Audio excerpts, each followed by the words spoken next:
Já a seguir, o Semanário Económico.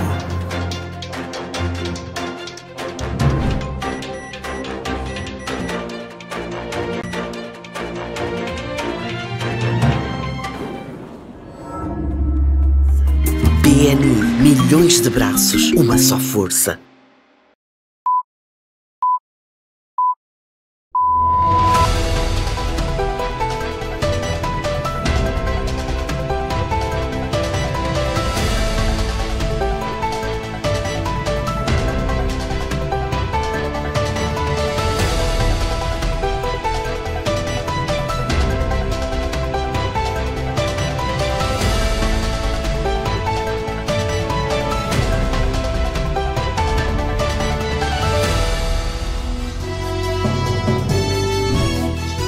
Setor privado sugere a criação do Fundo de Competitividade para maior proveito na zona de comércio livre continental africana. Se nós estamos a falar de uma zona de comércio livre onde vamos transitar de cerca de 30 milhões de habitantes para 1,3 bilhões.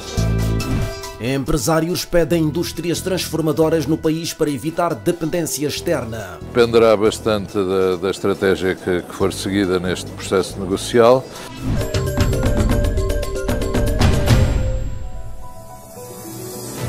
Boa noite, já está com o Semanário Económico, conhecidos os títulos. Vamos então ter algum detalhe relativamente ao que está por detrás desses mesmos títulos. Destaco desde já a oferta ou a proposta que a Confederação das Associações Económicas de Moçambique avançou no sentido da criação de um fundo de competitividade no contexto da adesão do país à Zona de Comércio Livre Continental Africana. Na verdade, a proposta surge em termos mais específicos no contexto da oferta tarifária de Moçambique para esse mesmo contexto. Nós temos um setor privado moçambicano que tem problemas de competitividade, que tem problemas de financiar a sua tesouraria. Toda a iniciativa para o desenvolvimento do comércio ao nível do continente africano é bem-vindo. Empresários ouvidos pelo Semanário Económico manifestaram uma certa ansiedade relativamente ao conteúdo da proposta da oferta tarifária de Moçambique no contexto da Zona de Comércio Livre Continental Africana. Acreditam os empresários que esta oferta tarifária tem de ser em termos que permitam o florescimento da indústria local, da criação da capacidade de Moçambique transformar localmente as matérias-primas no lugar de ser importadora destas mesmas matérias-primas. Aquilo que iremos verificar é se neste espaço de 10 anos de adesão à Zona de Comércio Livre teremos condições para manter e eventualmente proteger as indústrias que existem em Moçambique e ao mesmo tempo encontrar oportunidades para elas de expandirem o seu negócio para os outros países aderentes.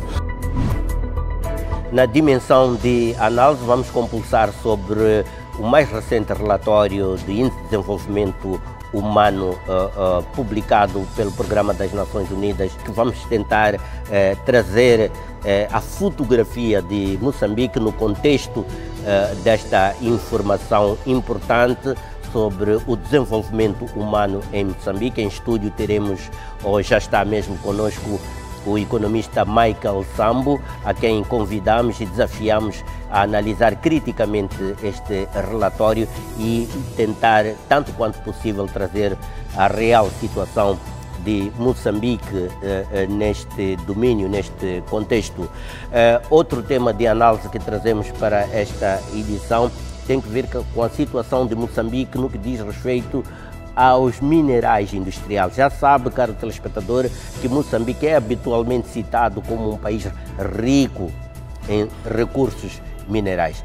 De que forma é que esses recursos minerais estão ou são conhecidos e até que ponto as abordagens em curso visando a sua exploração, criando mais-valias para a economia, está a prosseguir e quais os campos de manobras que temos para maximizar a exploração dos recursos minerais, partindo logo do ponto de partida, ou seja, dos trabalhos de mapeamento, pesquisa, até chegarmos à fase da exploração. Para analisar esta situação, convidamos o geólogo Amad Ghani, ele que é membro do elenco diretivo da Associação Geólogo-Mineira de Moçambique, docente universitário em matérias de energia e meio ambiente. É com ele que vamos então analisar esta situação dos recursos minerais e industriais. Na verdade, vai ser um ponto de partida, porque nós, nos próximos programas, vamos analisar produto a produto e ver qual a competitividade de Moçambique em cada um desses minerais críticos, sobretudo neste último aspecto, tendo em conta a transição energética, as oportunidades para Moçambique no contexto da transição energética. Esta então é a proposta de conteúdo da presente edição do Semanário Econômico, que segue já a seguir com o desenvolvimento destes e de outros assuntos.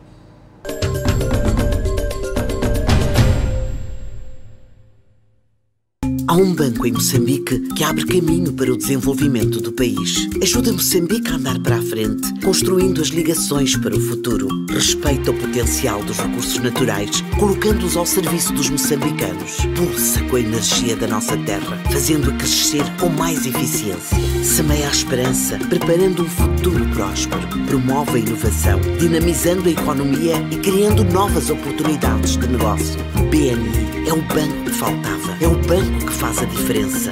BNI, milhões de braços, uma só força.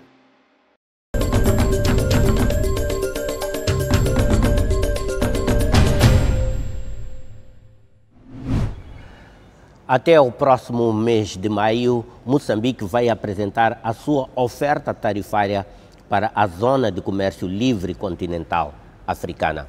Os empresários moçambicanos denotam uma certa ansiedade relativamente a este evento, na medida em que receiam que possam, em alguns aspectos, não estar preparados, ou que esta proposta tarifária pode não tornar a produção local competitiva nesse grande mercado continental emergente. Dizem os empresários que a proposta tarifária deve ser feita em termos que permite a alavancagem da industrialização nacional, a indústria local, para que Moçambique possa avançar de forma mais rápida para o desiderato da transformação local das matérias-primas no lugar da sua exportação. O que é certo é que quem iniciou a veiculação sistemática desta ideia foi o próprio governo, que quer ver menos exportação de matérias-primas e mais exportação de produtos acabados. A Zona do Comércio Livre Continental Africana é uma mina por explorar e os países entram na corrida apresentando o que têm a dar aos outros ou ao menos gostariam de receber. Para o setor empresarial, a estratégia deve ser bem pensada. É preciso acabar com a importação de produtos acabados. Aquilo que iremos verificar é se neste espaço de 10 anos de adesão à Zona de Comércio Livre teremos condições para manter e eventualmente proteger as indústrias que existem em Moçambique e ao mesmo tempo encontrar oportunidades para elas de expandirem o seu negócio para os outros países aderentes. Portanto, dependerá bastante da estratégia que for seguida neste processo negocial e tentar perceber quais é que são os setores e as indústrias e as oportunidades que Moçambique vê que possam vir a beneficiar com este movimento. Os empresários estão atentos às oportunidades específicas a explorar no mercado livre. Nós temos condições excelentes, temos energia aqui no nosso país que pode dar uma grande competitividade às empresas. Obviamente a parte logística ainda é uma área complicada, é um grande desafio a ser feito, mas temos que trabalhar nisso, temos que investir nessas infraestruturas. Portanto, antes de mais, e a minha expectativa com este encontro é que haja uma estratégia clara do qual é o objetivo onde Moçambique se vai posicionar onde esta parte da liberalização do comércio vai ser uma componente complementar. Não se trata apenas do que explorar, mas também do que se vai oferecer para proteger a indústria nacional. Nós temos um grande potencial agrícola, mas ainda temos um grande desafio no processamento e na certificação destes produtos para que eles possam ter abertura e aceitação no mercado internacional. Então, esse há de ser um dos grandes desafios, mas temos que olhar para esta abertura também como uma janela de oportunidade, se calhar, para o empresariado nacional desenvolver parcerias. Moçambique está cerca de 2 anos já atrasados para a apresentação da sua oferta tarifária para a Zona de Comércio Livre Continental Africana, um tema que temos estado a destacar aqui no Semanário Econômico. Conforme referido, tem até maio para fazer esta oferta tarifária ao secretariado deste organismo, ou seja, ao secretariado da Zona do Comércio Livre Continental Africana. Entretanto, o setor empresarial sugere a criação de um fundo de competitividade. Quer dizer que o setor privado nacional pretende que haja uma alavancagem financeira para ajudar as empresas locais a entrarem para esse mercado, esse vasto mercado, em termos minimamente competitivos. Moçambique está atrasado para apresentar a sua oferta tarifária na Zona de Comércio Livre Continental Africana. A corrida começou em 2021, entretanto, para uma melhor participação do setor privado, a Confederação das Associações Económicas propõe, entre outras medidas, a criação de um fundo de competitividade e alteração da pauta aduaneira. Nós temos um setor privado moçambicano que tem problemas de competitividade, que tem problemas de financiar a sua tesouraria. E se nós estamos a falar de uma zona de comércio livre onde vamos transitar de cerca de 30 milhões de habitantes para 1,3 bilhões, nós precisamos de preparar o nosso setor privado para o efeito. E é aí que as nossas empresas poderão encontrar soluções financeiras. Para o Ministro da Indústria e Comércio, Silvino Moreno, esperar mais significa piorar a situação diante do compromisso com os outros países. Os outros estão tão na linha e atrasarmos isto é simplesmente perder o comboio. É esquecer o desenvolvimento, é esquecer a nossa capacidade de competir e a nossa capacidade de atrair investimento para este país. Portanto, não há como parar este comboio. Na reunião de recolha de propostas para a oferta tarifária, as associações económicas discutiram os prazos para a implementação do projeto e o Ministro da Indústria e Comércio garantiu que a comissão competente vai avaliar sem prejuízo do tempo. O desenvolvimento humano a nível global está em recuperação, mas esse desempenho tem sido parcial, incompleto e desigual. Um estudo cujo relatório se apresenta sobre o título Rompendo o Impasse, reimaginando a cooperação em um mundo polarizado, traz a classificação atualizada de cerca de 191 países, com base no rendimento nacional bruto, per capita neste caso, citando categorias como educação e esperança de vida como principais pontos de incidência. O lançamento foi feito recentemente pelo Programa das Nações Unidas para o Desenvolvimento, PNUD, que é, na verdade, o autor deste estudo periódico sobre a tendência da evolução do desenvolvimento humano a nível planetário. O relatório apresenta uma visão sobre o estado atual do desenvolvimento humano global, destacando os desafios e as disparidades que persistem. Lançado pelo Programa das Nações Unidas para o Desenvolvimento sob o título Rompendo o Impasse, reimaginando a cooperação em um mundo polarizado, o estudo classifica 191 países com base em critérios como rendimento nacional bruto per capita, educação e esperança de vida. Moçambique melhorou sua posição no ranking, saindo da posição 185 para 183, posição em relação ao relatório anterior. Os países ricos registaram altos níveis de desenvolvimento humano, enquanto metade dos países mais pobres retrocedeu, agravando a desigualdade global. A concentração de comércio e poder econômico em poucos países contribui para essa polarização, assim como o domínio das maiores empresas de tecnologia. A polarização política dificulta a cooperação em questões globais urgentes, como resolução de conflitos e crise climática, comprometendo o desenvolvimento sustentável. A ascensão de líderes populistas também é um obstáculo, com pesquisas indicando que tais governos tendem a ter um menor crescimento econômico. O movimento de antiglobalização e protecionismo ameaça a cooperação internacional necessária para enfrentar desafios como descarbonização, uso adequado de tecnologias digitais e conflitos. O relatório enfatiza a importância de investir em bens públicos globais e destaca 4 eixos prioritários: planetário, digital, financeiro e redução da polarização e desinformação. E vamos então analisar este relatório do Índice de Desenvolvimento Humano, esta publicação periódica do Programa das Nações Unidas para o Desenvolvimento, o PNUD, e no concreto vermos também como é que Moçambique se situa e que desafios concitam para o país no contexto das recomendações que este relatório do PNUD traz no geral, mas aqueles que se referem de modo relativamente mais específico para a situação de Moçambique.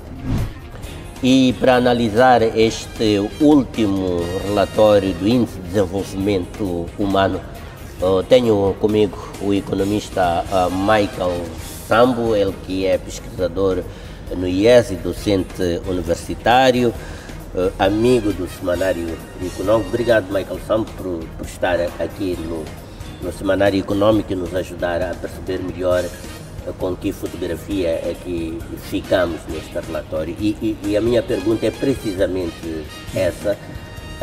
Quando olha para aquilo que o relatório nos indica, o posicionamento de Moçambique, subiu dois lugares essencialmente neste índice, mas qual é a fotografia com que ficamos? E se essa mesma fotografia é consistente com aquilo que nós vivenciamos, com aquilo que nós sentimos, observamos no nosso contexto socioeconômico? Muito obrigado, João Carlos. Boa noite e boa noite também a si, caro telespectador. Primeiro dizer que realmente Moçambique acaba subindo 2 casas. O que acontece é que de 2021 ou 2021 para 2022 houve acréscimo de um país, que é a Somália, nesta mesma compulsão. E a Somália vem em 193. Esse é um dado acrescido. Mas além disso, Moçambique acaba subindo acima de Iêmen, Burkina Faso e Serra Leoa, que estavam acima de Moçambique. Então, o que é que terá condicionado principalmente esta subida? Olhando para os dados, no Índice de Desenvolvimento Humano, nós temos algumas componentes fundamentais. O próprio Índice de Desenvolvimento Humano é composto pela esperança de vida à nascença, os anos de vida ou anos de escolaridade previstos, e temos também a média de anos de escolaridade mais o Produto Nacional Bruto per capita. E se nós olharmos para estes 3 países que Moçambique passou acima, o que aconteceu é que muitos deles experimentaram um declínio. E, em compensação, Moçambique teve um ligeiro crescimento comparado a estes. Então, não se trata de ter havido grandes avanços como tal, mas houve esta certa compensação em termos pela entrada de novos... de mais um ator e pelo declínio que se experimentou nestes outros países que Moçambique passou por cima. Então há um shift. Mas é verdade também que notamos que há uma certa melhoria. Por exemplo, se repararmos para o Índice de Desenvolvimento Humano, em 2021, para Moçambique era 0,446 e subiu para 0,461. São pequenas subidas, algumas décimas, mas que obviamente são significativas. E quando nós vamos olhar para os dados, tanto a esperança de vida tem um ligeiro acréscimo de 59,3 anos de idade, nesse caso, para 59,6. Então estamos a falar de 0,3 de acréscimo. Para o caso dos anos de escolaridade, previstos nesse caso, há uma mudança de 10,2 para 10,7. Então são pequenas mudanças e assim também em termos do Produto Nacional Bruto há uma ligeira mudança de cerca de pouco menos do que $100 de 2021 para 2022 e 2023 nesse caso. Concluindo, reflete exatamente aquilo que nós estamos a viver neste momento, aquilo que é o nosso sentimento em relação à economia, às nossas condições socioeconómicas. Em relação às nossas condições socioeconómicas atuais, é um pouco inconclusivo na base deste relatório, por uma simples razão. Os outros documentos que também foram publicados, é o caso do relatório de pobreza, não é? O nosso relatório de pobreza publicado pelo Banco Mundial, já indica lá um certo incremento da pobreza nestes últimos anos. Além disso, se nós vamos reparar para, por exemplo, temos os GIOFs.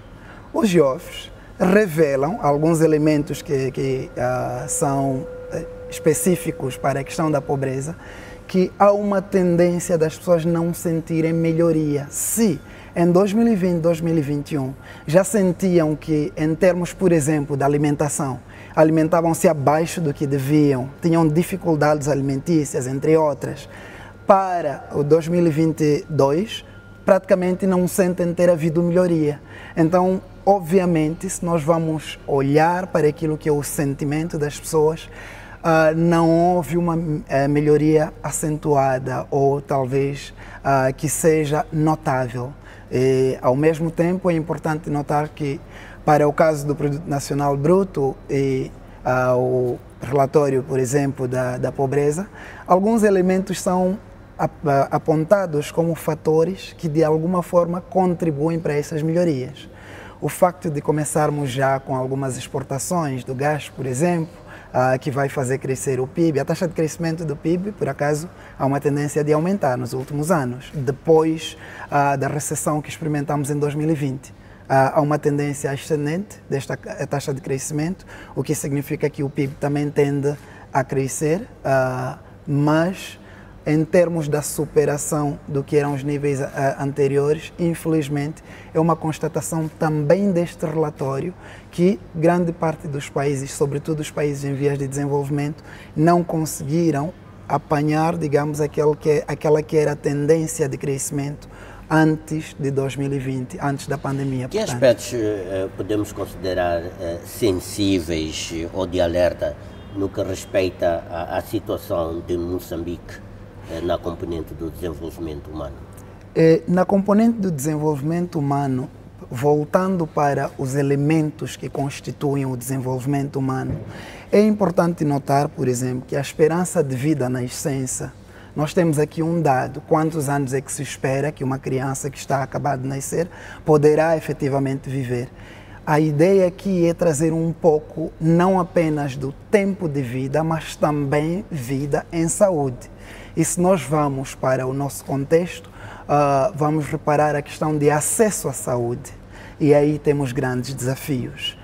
Logo, é importante nós vermos não apenas a esperança de vida em si, que pode ser por causa das melhorias dos cuidados médicos, sobretudo para prevenir a morte, mas vermos como é que é a qualidade de vida, a saúde, etc., desta criança ao longo do seu percurso de vida, o que condiciona em grande medida, vou falar do desenvolvimento, por exemplo, da criança, que tem a ver com a sua capacidade de absorção das matérias, de compreensão, etc. Se nós tivermos uma criança melhor desenvolvida com a saúde, o efeito ou a capacidade dela de absorver as matérias, de entrar num processo de desenvolvimento e captar aquilo que são os elementos necessários, é maior do que uma criança que, por exemplo, é malnutrida ou tem um desenvolvimento deficitário com vários problemas de saúde, entre outros. Na questão da educação, a qualidade da educação já tem sido uma queixa constante, não somente pela qualidade da educação que as pessoas, os educandos nesse caso, ou os beneficiários da educação têm estado a se queixar, mas também o próprio Sistema Nacional de Educação, com os graves problemas que temos nos livros escolares, com as reclamações dos professores, tudo isso realmente indica uma certa precariedade no Sistema Nacional de Educação, o que deixa a desejar. E isto coloca-nos o desafio de termos que procurar melhorar a qualidade de ensino. Por quê? Porque os anos de educação são em si uma indicação, um indicativo da capacidade que os indivíduos têm de absorver conhecimento, os conhecimentos adquiridos ao longo do tempo, e são medidos por este indicador que pode, neste caso, estar a falhar, dependendo de também como ele é colhido.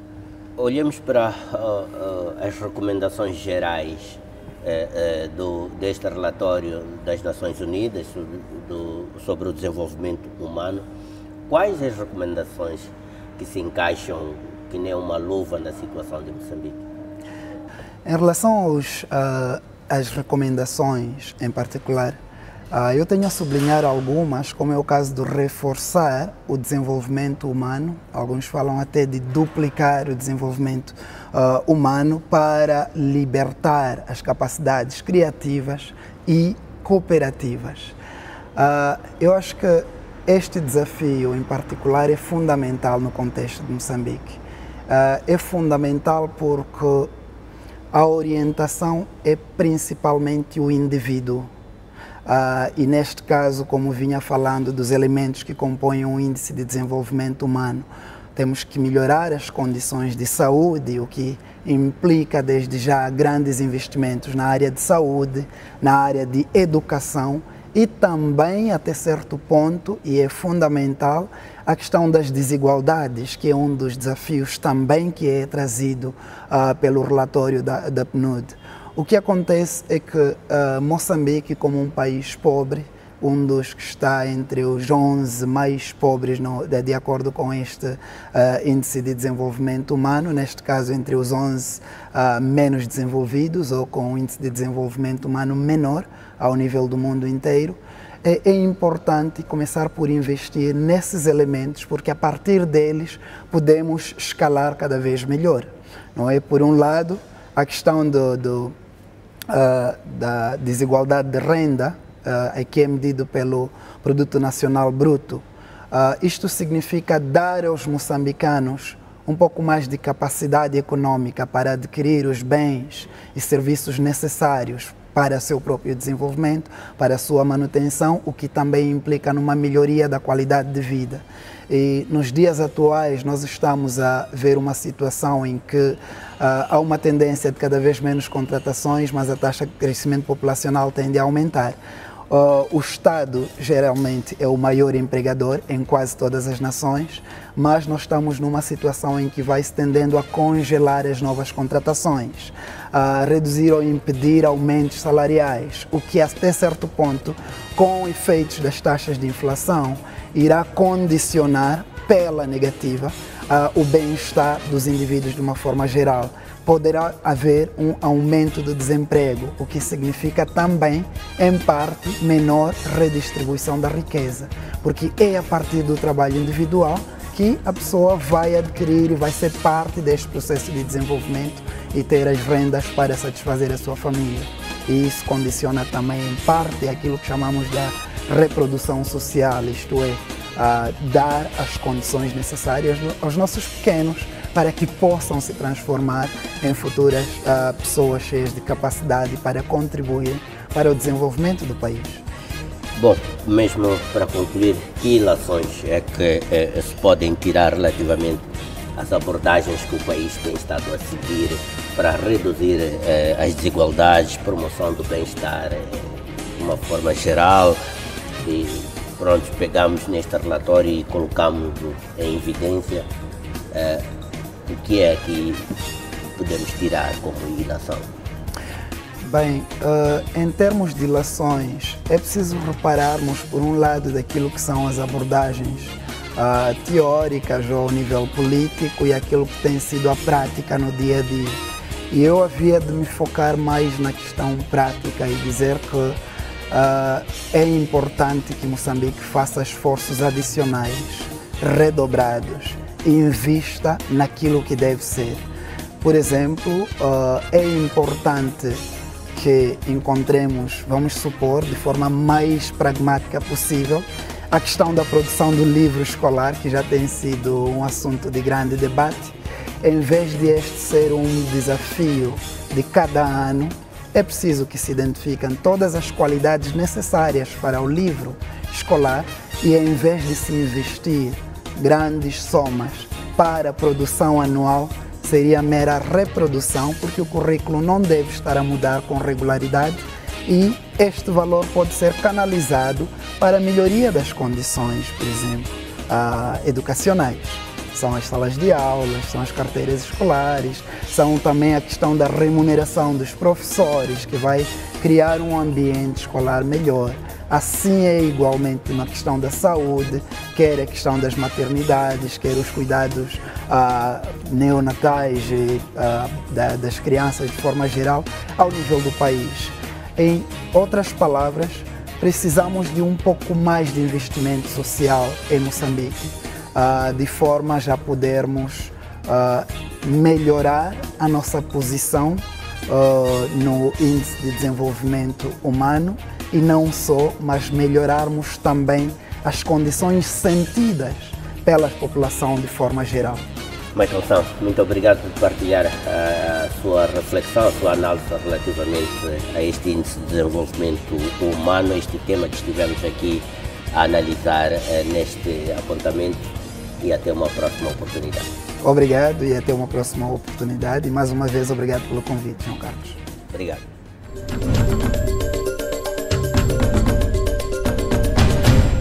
Vamos à atualidade internacional.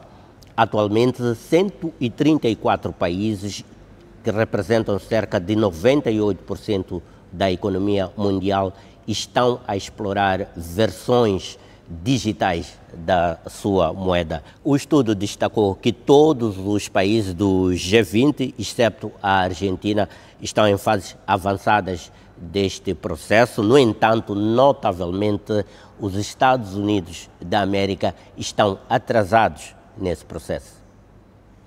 O estudo recente do Grupo de Reflexão Atlantic Council, sediado nos Estados Unidos da América, destaca que 134 países, representando 98% da economia global, estão a explorar moedas digitais.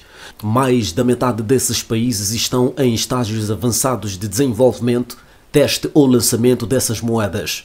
Notavelmente, todos os países do G20, com exceção da Argentina, estão avançando nesse sentido, enquanto os Estados Unidos da América estão ficando para trás, principalmente no que diz respeito ao dólar digital. Embora os Estados Unidos estejam a avançar com um dólar digital para bancos, o lançamento para a população em geral parece estagnado, de acordo com o chefe da Reserva Federal, Jerome Powell. A questão do dólar digital tornou-se política, com o presidente Joe Biden solicitando uma análise em 2022, mas encontrando resistência de seu rival Donald Trump. Enquanto isso, a China, a Europa e o Japão lideram o caminho na adoção de moedas digitais do Banco Central, destacando uma divergência entre os maiores bancos centrais do mundo. Os defensores das moedas digitais destacam suas novas funcionalidades e sua capacidade de oferecer uma alternativa ao dinheiro físico em declínio, mas também há preocupações com privacidade e vigilância governamental. O estudo também revela que 36 projetos pilotos estão em andamento, incluindo o Yuan digital na China e o euro digital na Europa, com alguns países já implementando carteiras digitais plenamente funcionais. Além disso, desde a invasão da Ucrânia pela Rússia em 2022, o trabalho em CBDCs grossistas tem aumentado, com 13 projetos de atacado transfronteiriço em andamento, incluindo o M-Bridge, que conecta China, Tailândia, Emirados Árabes Unidos e Hong Kong. de referir que os países membros do BRICS também estão avançados nesse aspecto, com plano de impulsionar sistemas de pagamento alternativos ao dólar. O Yuan Digital da China é considerado o projeto piloto mais avançado, testado em diversas situações, e espera-se que seu lançamento completo ocorra nos próximos anos, potencialmente alterando o panorama financeiro global. Os portos africanos, normalmente caracterizados pela sua ineficiência e uma infraestrutura antiquada, estão a enfrentar desafios no que concerne ao aproveitamento do atual contexto de desvio de tráfego internacional, agora pelo Cabo da Boa Esperança, na África do Sul, devido aos conflitos no habitual canal, que é do Mar Vermelho. De acordo com a Classroom Research, o número de navios contornando o extremo sul de África aumentou significativamente desde dezembro último, quando os ataques terroristas começaram a acontecer naquela região. Essa mudança tem beneficiado particularmente portos da África do Sul, Madagascar, Maurícias e Namíbia, que relataram aumentos substanciais no volume de carga. Os portos sul-africanos estão perdendo oportunidades de capitalizar o aumento do tráfego marítimo devido ao desvio das rotas do Mar Vermelho, sendo considerados ineficientes em comparação com outros portos africanos. Apesar do aumento significativo do tráfego marítimo em torno do Cabo da Boa Esperança, a África do Sul enfrenta problemas de infraestruturas portuária, incluindo avarias de equipamentos e falta de pessoal, que prejudicam sua vantagem competitiva. Portos estrategicamente localizados, como Tuamasina, em Madagascar, Port Louis, nas Maurícias, e Walvis Bay, na Namíbia, estão a se beneficiar da mudança de rotas, enquanto países como Marrocos e Gana, com investimento em infraestrutura portuária nos últimos anos, estão em melhor posição para entender a demanda crescente. O aumento do tráfego marítimo ao redor do Cabo da Boa Esperança pode fortalecer a posição da África do Sul no cenário internacional e regional, e os formuladores de políticas devem considerar estratégias de desenvolvimento portuário para promover a conectividade intra-africana e internacional, mesmo após a resolução do conflito no Golfo. Vamos agora, em síntese, olhar para as últimas informações que chegaram à mesa do Semanário Econômico. Moçambique numa encruzilhada. Diagnóstico institucional sobre o crescimento inclusivo em Moçambique, reforçando a investigação e as capacidades, é o título da coletânea lançada esta semana pelas universidades Eduardo Mondlane, Copenhaga e UNOIDER. O pesquisador econômico da Universidade de Copenhaga, António Cruz, considera que para dar uma resposta assertiva aos desafios na gestão das fontes de financiamento externa, deve haver eficiência alocativa, através da distribuição dos recursos orçamentais de acordo com as prioridades do governo, tal como são definidas nos documentos de planificação estratégica e princípios de eficiência fiscal e operacional. Um dos desafios apontados por António Cruz para Moçambique é aquele que se refere ao poder político e indica um caminho a seguir. Reconhecer a importância de um sistema de gestão de finanças públicas a funcionar bem. Seguir as etapas para implementar reformas e aceitar regras democráticas. O pesquisador avança ainda que deve haver habilidade para distribuir recursos naturais de acordo com as prioridades do governo, tal como são definidas nos documentos de planificação estratégica e princípios de eficiência alocativa, operacional e técnica nas instituições. Eficiência alocativa é a habilidade para distribuir recursos naturais de acordo com as prioridades. E um exemplo, quando é que isso não acontece? Se um governo define como prioridades a saúde e a educação, mas no final a maior parte dos recursos vão ser usados para fins militares, não está a ter eficiência alocativa. A eficiência operacional e técnica um governo tem a habilidade para prestar serviços públicos com preços acessíveis.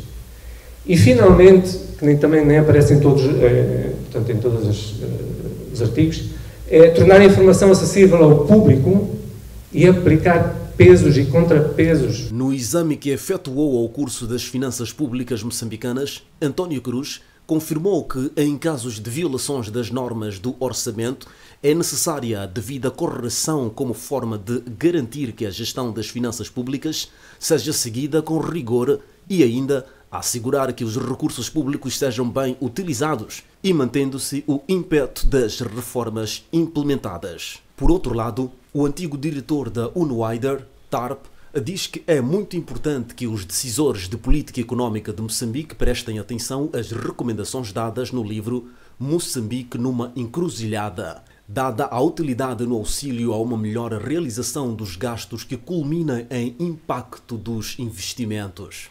O livro recomenda a melhoria da política tributária e gestão da autoridade tributária. Considera ser necessário alargar gradual e continuamente a base de contribuintes, consolidar as receitas fiscais como parte do produto interno bruto, criar um ambiente propício à expansão económica dos contribuintes e melhorar a gestão da autoridade tributária, melhor gestão dos recursos. Está fechado o bloco da atualidade. A seguir, o tema do fundo. Vamos analisar o contexto dos minerais industriais em Moçambique. A sua atenção. Até já.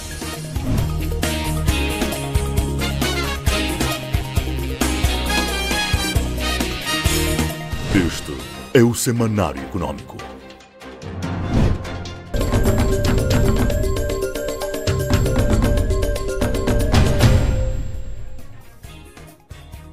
Vamos então à análise da situação de Moçambique relativamente aos minerais industriais. Comigo, conforme anunciado, está o professor Amad Ghani, ele que é membro do elenco diretivo da Associação Geológico Mineira de Moçambique, é docente universitário em áreas de energia e geologia e é também doutorado em energia e ambiente. Argumentos bastante para que possamos ter uma conversa esclarecedora sobre efetivamente qual é a situação de Moçambique numa altura em que muito se fala do potencial de Moçambique no domínio dos recursos minerais e queremos olhar nesse contexto de forma mais específica aqueles que se referem à classe dos minerais industriais. Este é um tema que escalamos para o Semanário Econômico, sobretudo pela dinâmica que o país tem estado a apresentar neste domínio. Como sabe, o grande impulsionador do crescimento do produto interno bruto de Moçambique é precisamente a indústria extrativa, onde, nomeadamente, são explorados estes minerais industriais. Temos o contexto também da transição energética, que está a colocar uma certa pressão, uma certa demanda sobre minerais que possam alimentar e sustentar esta transição energética. Falando de Moçambique, o qual Moçambique é rico neste domínio e particularmente no que diz respeito àqueles minerais que são os mais procurados hoje, quer por força da transição energética, quer mesmo por força de mera demanda de mercado. Sim, como disse, Moçambique é rico em minerais industriais. Todos os minerais hoje, atualmente, são considerados minerais industriais e de minerais industriais estão inseridos os minerais críticos. Os minerais críticos, eles ocorrem em Moçambique, ocorrem, como disse, principalmente nas areias pesadas, onde podemos encontrar minérios como o césio, o neodímio, que são muito importantes no processo de transição energética. Temos o lítio também, que faz parte dos elementos das terras raras, e eles também ocorrem em Moçambique, principalmente na região norte, em campos pegmatíticos da região norte de Moçambique. Também podemos encontrar esses minerais hoje, que há um trabalho de pesquisa que está sendo feito em Moçambique, no Monte Moambe, que é na província de Tete, onde já foi identificado e encontrado minerais como o disprósio e o térbio, que são minerais importantes para o processo de transição energética, mais concretamente para a energia limpa. Na cadeia de valor portanto, de geração de energia limpa, mais concretamente em energias eólicas, em turbinas eólicas, é largamente usado os minerais como o disprósio e o térbio. E eles já estão identificados em Moçambique. Qual é a opinião existente no seio da classe? Representa a classe dos geólogos, não é, que tem um papel muito importante na exploração desses recursos, nas diferentes fases do processo que conduzem à exploração, né, da pesquisa, como se referiu, até a exploração. Qual é a opinião que a classe tem relativamente à abordagem de exploração desses recursos que o nosso país está a seguir? A opinião da classe geocientífica que me represento é unânime que é preciso fazer um trabalho de pesquisa muito exaustivo, pois os minerais críticos eles aparecem hoje, já são considerados como minerais críticos. Em todo o país ocorrem os minerais, mas é preciso fazer um trabalho de pesquisa muito detalhado para apurar, portanto, e fazer uma avaliação, portanto, quantitativa, qualitativa dos minerais críticos no país. Bom, esse trabalho não está a acontecer, pelo que depreendo.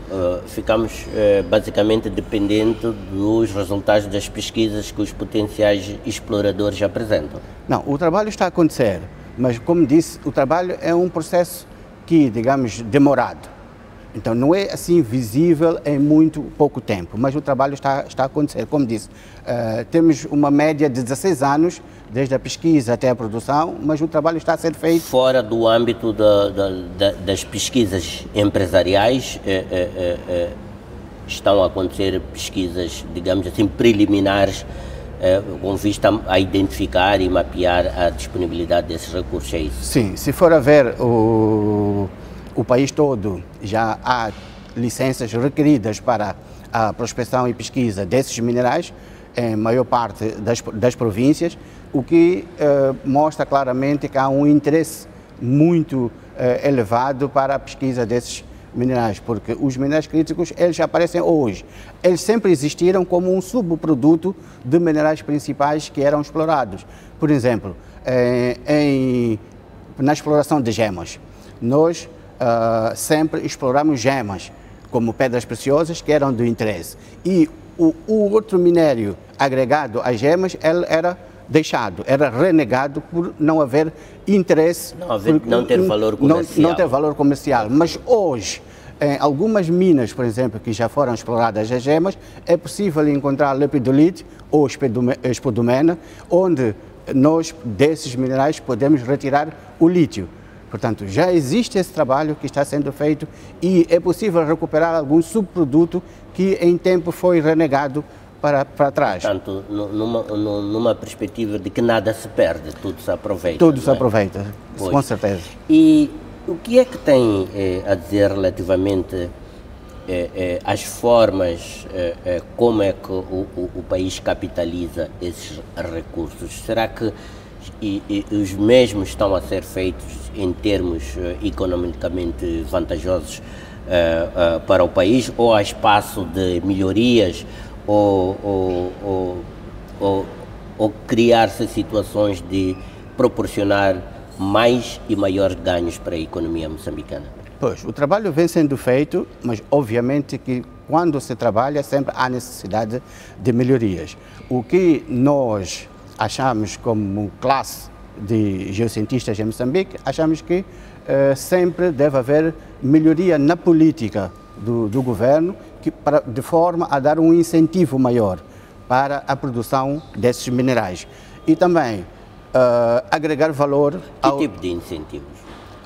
Por exemplo, a emissão de títulos, ela deve ser mais flexibilizada, porque se olharmos hoje, o tempo necessário desde o pedido de uma licença de prospecção e pesquisa até a emissão tem sido muito longo, o que significa que tem sido moroso. Mas os agentes econômicos também têm sido apontados como ou criando ociosidade nesses processos, ou seja, ficam-se pela licença e pouco ou nada avança do ponto de vista de exploração. Aliás, o mesmo que acontece em relação à terra, com grandes propriedades, grandes doados, mas depois não sucede nada com relação. Como evitar a ociosidade também do lado dos minerais industriais, ou se quiser, dos minerais críticos? O trabalho que deve ser feito para evitar a ociosidade é a fiscalização. Portanto, se o Ministério dos Recursos Minerais emitir um título mineiro com relativa flexibilidade, mas também tem que trabalhar na fiscalização, um plano de fiscalização para garantir que o programa de trabalhos de prospecção e pesquisa que foi apresentado e aprovado pelo Ministério dos Recursos Minerais e que culminou com a emissão do título mineiro, ele seja executado naquele tempo que foi proposto no programa de trabalho. Então, o trabalho de fiscalização também deve, portanto, ser mais exaustivo e o Ministério tem que estar no terreno para garantir que esse trabalho de prospecção e pesquisa seja feito em tempo útil.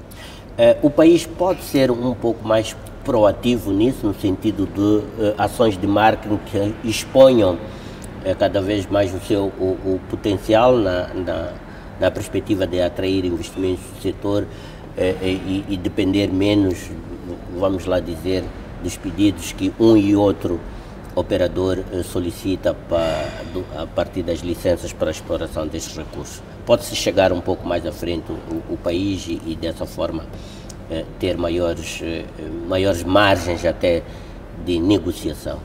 Sim, é possível, mas para isso é preciso conhecer com exatidão e a quantidade do minério que nós temos em cada uma das áreas. Então, com essa informação é possível levar e fazer um marketing internacional de forma que no mercado internacional Moçambique possa estar bem posicionado.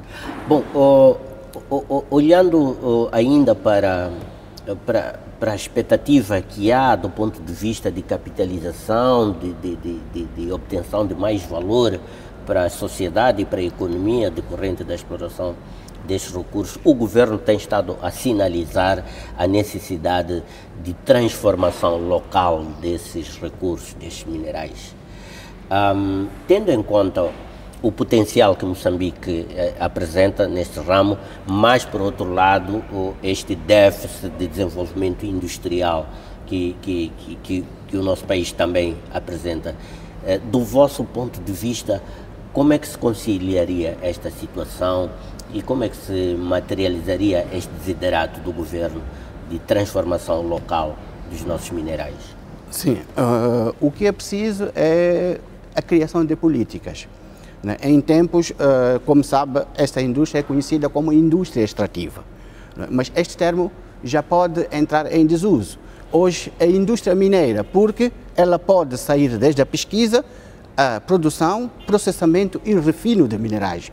O que nos falta em Moçambique é processamento e refino de minerais. Isto vai agregar mais valor. Portanto, se Moçambique desenhar políticas que possam incentivar ou até mesmo obrigar as empresas mineiras a processarem e refinarem o minério localmente e acompanhado com a industrialização, nós podemos ter ganhos muito importantes na economia nacional.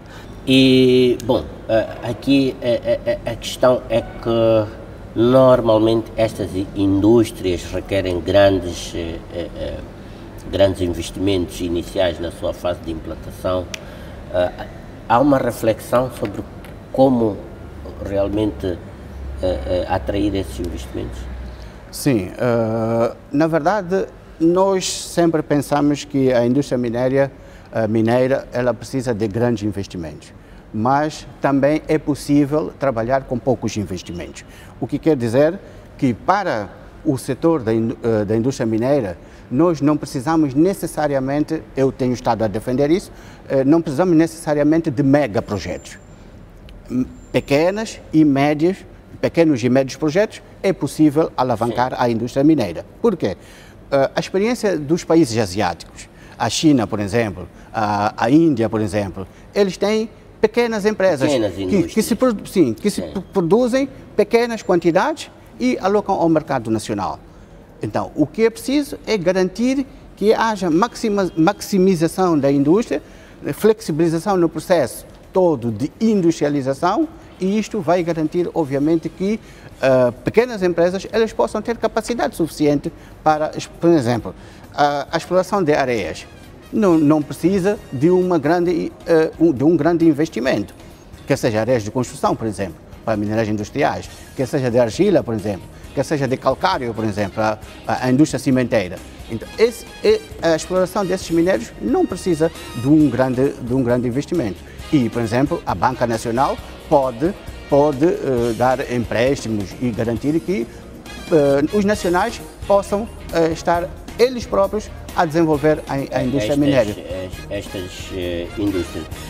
Dr. Hamad Ghani, muito obrigado por estar aqui no Semanário Econômica a partilhar esta conversa inicial, porque temos aqui um conjunto de questões mais específicas que pretendemos olhar com particular atenção nos próximos tempos, para olhar produto a produto e vermos realmente qual é o plano de negócios que o Moçambique tem ou pode desenvolver relativamente a esses produtos específicos, tendo em conta as suas necessidades internas, a estratégia de industrialização, mas também depois temos o lado das exportações.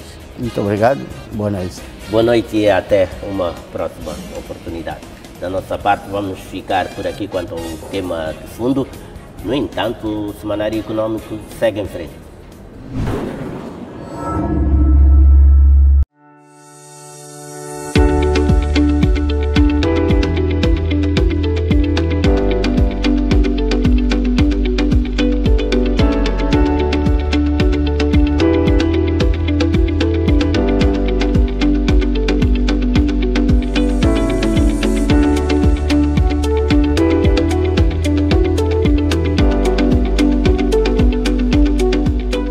Uma moçambicana dedicou parte da sua vida para as outras moçambicanas.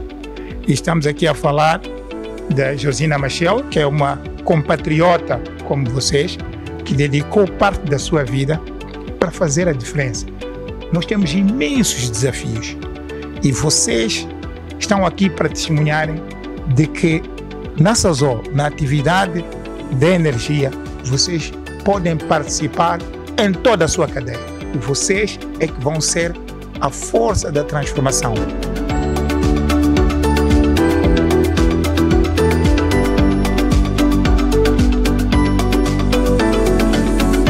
Não há força maior do que uma mulher determinada a crescer. Só você é capaz de descobrir essa força. Ela está em você e vai te levar para os lugares que sempre sonhou.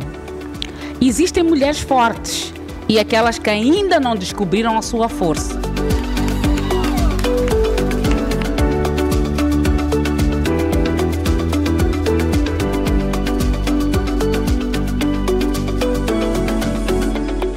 Toda aquela mulher que faz diferença, toda aquela mulher que mostra o poder e a capacidade da mulher de transformar e de mudar, é uma mulher que a me inspira bastante.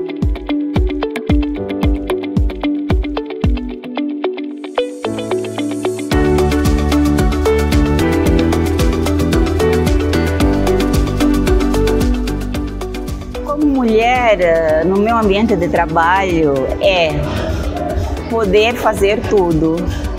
O meu departamento de compras e contratação de serviços requer compras de equipamentos mecânicos, equipamentos elétricos, contratação de serviços especializados para as nossas máquinas na planta e por aí em diante. Então, sendo mulher, tendo esta capacidade de poder entender os requisitos de todas essas áreas é algo de louvar. Para mim, ser mulher é ser alguém cheio de coragem, que enfrenta muitos desafios, que dia após dia ela tenta sair daquilo que é a caixa que a sociedade desenha para ela. Então, ser mulher é um ser que batalha, um ser que tem que viver uma vida com sabedoria, saber gerir cada passo que ela dá, saber ser, saber estar, porque uma mulher, ela torna-se mãe, ela torna-se uma colaboradora de uma empresa, ela torna-se muita coisa nessa vida. Então, a mulher é um ser com sabedoria.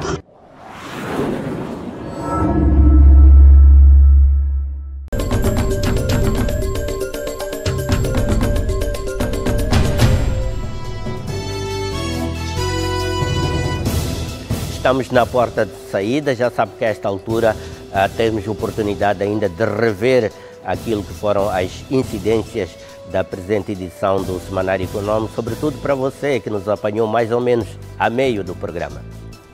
Empresários ansiosos na estratégia de Moçambique para oferta tarifária na zona de comércio livre. Como é que se faz esta harmonização de maneira a que, antes de todos chegarmos aos 0%, continua a haver competitividade? Moçambique atrasado para a zona de comércio livre continental africana. Toda iniciativa para o desenvolvimento do comércio ao nível do continente africano é bem-vindo e precisa de instrumento financeiro para o efeito. Quando nós nos reportamos aos minerais industriais, qual é a referência que temos? Nesse caso, estamos a falar de todos os tipos de minerais. Será que os mesmos estão a ser feitos em termos economicamente vantajosos? Sempre deve haver melhoria na política do governo de forma a dar um incentivo maior.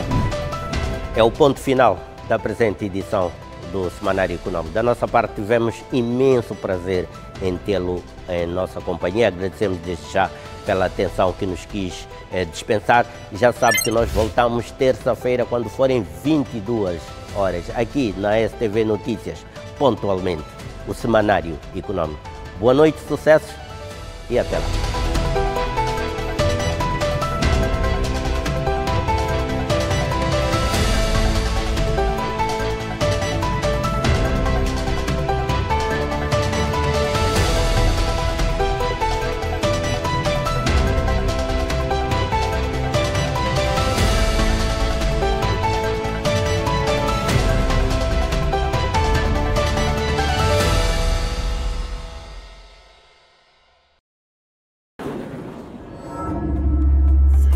PNI, milhões de braços, uma só força.